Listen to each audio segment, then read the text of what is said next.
Welcome to study click. आप सबका most welcome हमारे यूट्यूब चैनल स्टडी क्लिक पे है। आज हम लोग बात करेंगे लेक्चर के नेक्स्ट सीरीज में प्लांट पैथोजन और माइक्रोबायोलॉजी के अंदर how disease disseminate from one place to another place. Mode of infection क्या होता रहता है और डिजीज किस तरह से स्प्रेड करती है, उसके माध्यम कौन कौन से हैं, इन सब के बारे में डिटेल से बात करेंगे। So let's start question number first. Which of the following is not a mode of plant pathogen dissemination? कौन सा माध्यम प्लांट पैथोजन डिसएमिनेशन का नहीं है? Wind, water, birds, fertilizers. आपको रिप्लाई देना है, इसका करेक्ट आंसर क्या होगा? करेक्ट आंसर क्या होगा? कौन सा माध्यम नहीं है? तो अगर आप देखें विंड, वाटर, बर्ड्स, इन सब के द्वारा क्या होता है? कॉजल ऑर्गेनिज्म ट्रांसफर होता है और डिजीज स्प्रेड होती रहती है। लेकिन फर्टिलाइजर्स क्या होता है? इसका ऑप्शन नहीं हो सकता इसमें से। फर्टिलाइजर्स का बेसिकली क्या होते हैं?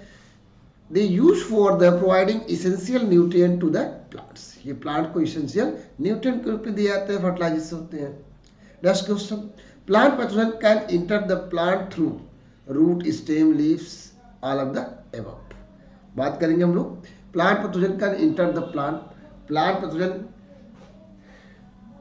प्लांट के अंदर इंटर करता है किस माध्यम से? Root, stem, leaves, all of the above. तो क्या करेक्ट आंसर होगा इसमें? ऑल ऑफ द एबव होगा। देखिए यह plant pathogen can enter the plant through various routes including roots, stem, leaves. किसी भी माध्यम से पैथोजन प्लांट्स के अंदर इंटर कर सकता है और डिजीज कॉज कर सकता है। The primary mode of dissemination of fungal spore is through wind, water, soil, insect. पूछ रहा आपके सामने कि primary mode of disease spread करने का सबसे पहला माध्यम क्या हो सकता है फंजाई के अंदर? विंड, वाटर, सॉइल और इंसेक्ट। तो आप देखेंगे इसका करेक्ट आंसर क्या होगा? विंड। क्योंकि जो फंगल स्पोर्स होते हैं they are the very light weight, बहुत हल्के होते हैं और इजिली विंड के द्वारा क्या हो सकते हैं? एक स्थान से दूसरे स्थान तक ट्रांसफर हो सकते हैं और डिजीज को स्प्रेड कर सकते हैं। तो याद रखिएगा, they are light weights and can easily carried by the new locations. Next question है the mode of dissemination in which plant pathogen are carried by the animal such as cow and birds is called। ऐसा डिसएमिनेशन इसे कहते हैं जिसमें plant disease transfer होता रहता है animal के थ्रू, जैसे काऊ, बर्ड्स के द्वारा। उसमें किस माध्यम को क्या कहते हैं? Mechanical transmission, biological transmission, vector transmission, animal born transmission. तो करेक्ट आंसर इसका क्या होगा? Vector transmission. Vector transmission involve the movement of plant pathogen by animals such as insect, birds and mammals।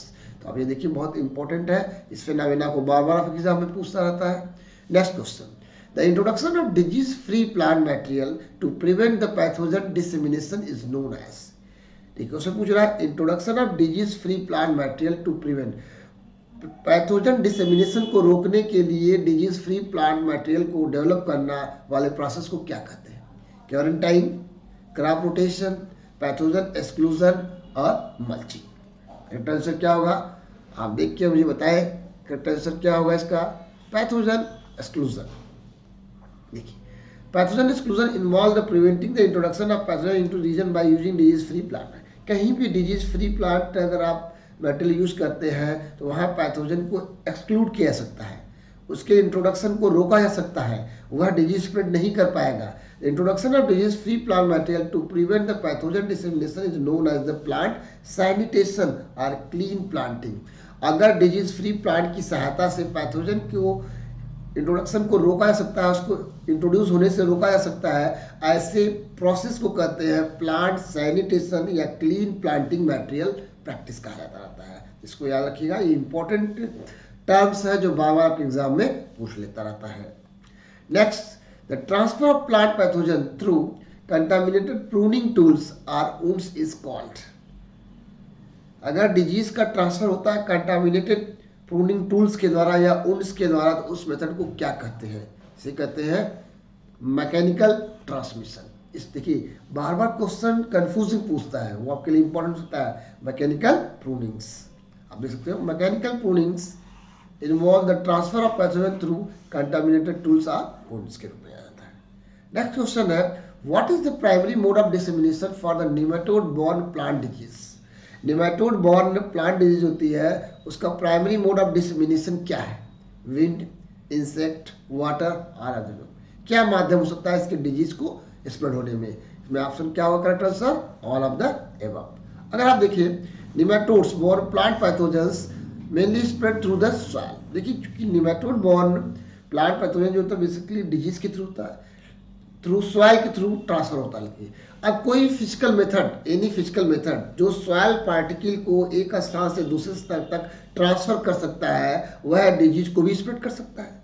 जैसे आप यहाँ देख सकते हैं, any physical methods may move soil particles about such as tools, shoes, birds, insect, wind या water.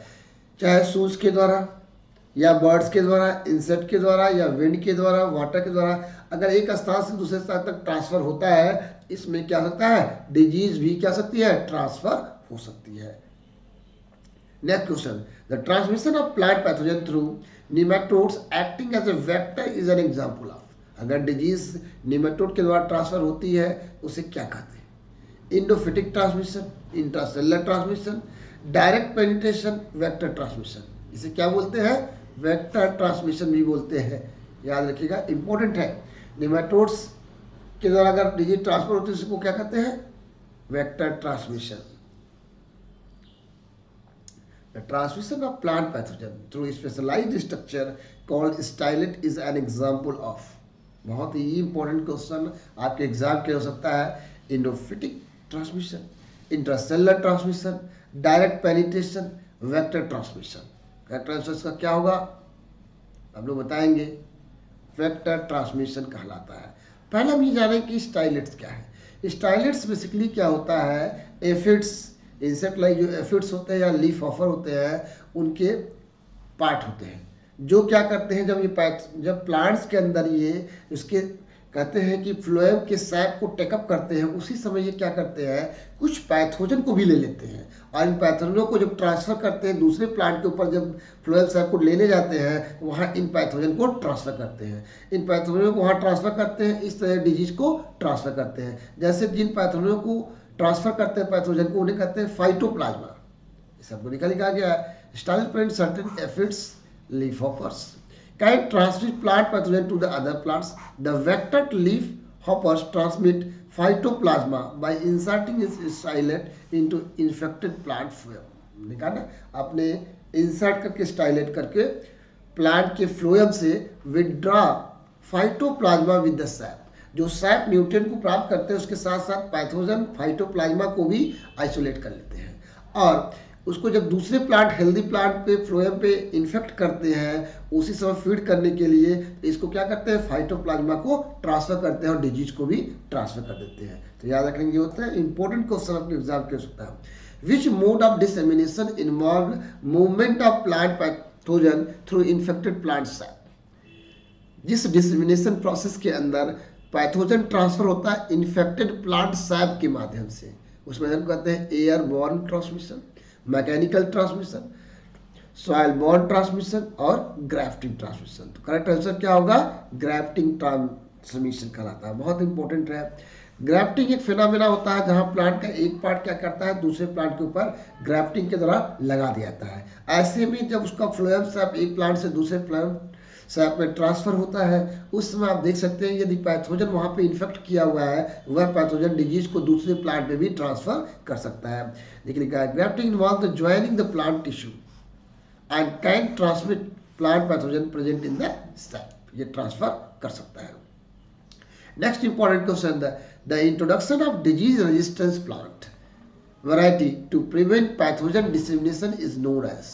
अगर introduction of disease resistant plant variety, जब हम इंट्रोड्यूस करते हैं डिजीज रेजिस्टेंस वैरायटी को पैथोजन डिसेमिनेशन को रोकने के लिए, इस प्रोसेस को क्या कहते हैं?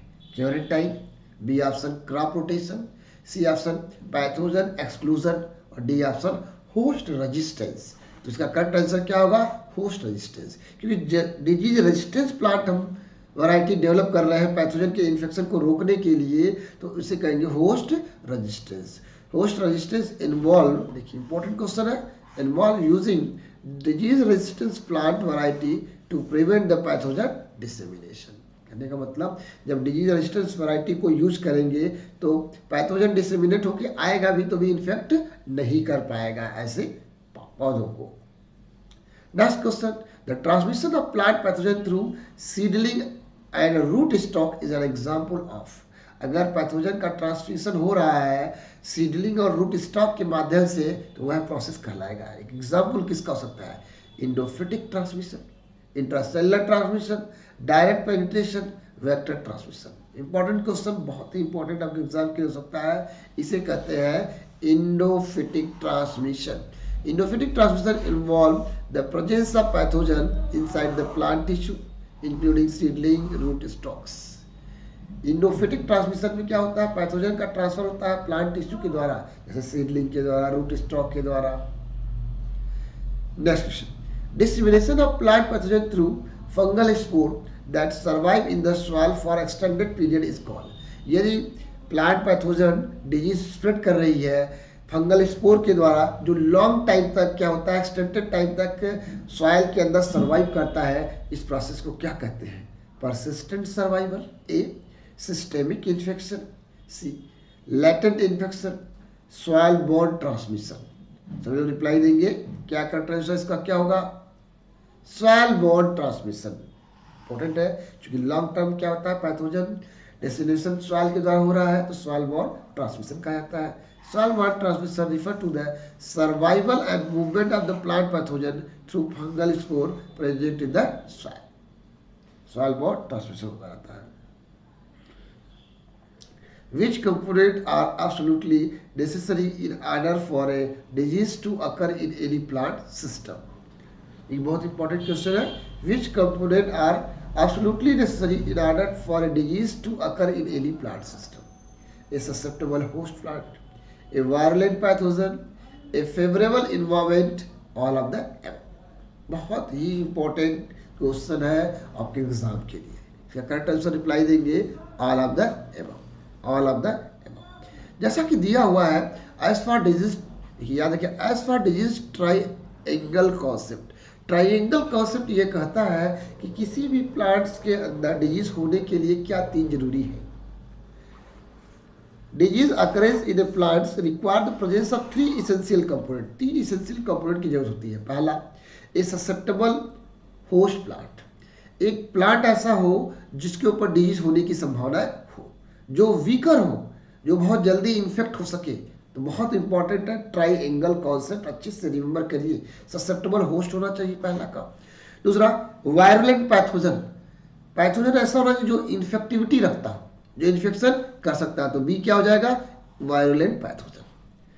तीसरा कहता है फेवरेबल इन्वायरमेंट कंडीशन। देखिए पहला ससेप्टेबल होस्ट हो, दूसरा वायरुलेंट पैथोजन हो, और सी ऑप्शन, तीसरा ऑप्शन क्या कहता है? फेवरेबल इन्वायरमेंटल कंडीशन होता है। यह तीनों अगर साथ है ट्राइएंगल कॉन्सेप्ट के अंदर तो डिजीज स्प्रेड होने का, डिजीज होने की संभावना ज्यादा रहती है। देखिए each of three components host, pathogen, environments, harbours viable impacting disease incident and severity. ये डिजीज होने की संभावना है और ये क्या करते हैं? जेनेटिक डाइवर्सिटी लाते रहते हैं। Host, pathogen, biology, life cycle, environmental conditions, ये सारे के सारे डिसाइड करते हैं डिजीज होगा कि नहीं प्लांट के अंदर, डिजीज का ट्रांसफर हो सकता है कि नहीं सकता है, ये सारी होता है। तो इस तरह से आपने देखा, इस तरह से आपने देखा यह कुछ हम लोगों ने बात किया है इंपॉर्टेंट पॉइंट्स डिजीज ट्रांसमिशंस के बारे में, पैथोजेंस के कैरेक्टर्स के बारे में, और होपफुली आपको लेक्चर समझ में आएगा। नेक्स्ट लेक्चर का वेट करिए। Thanks to all of you.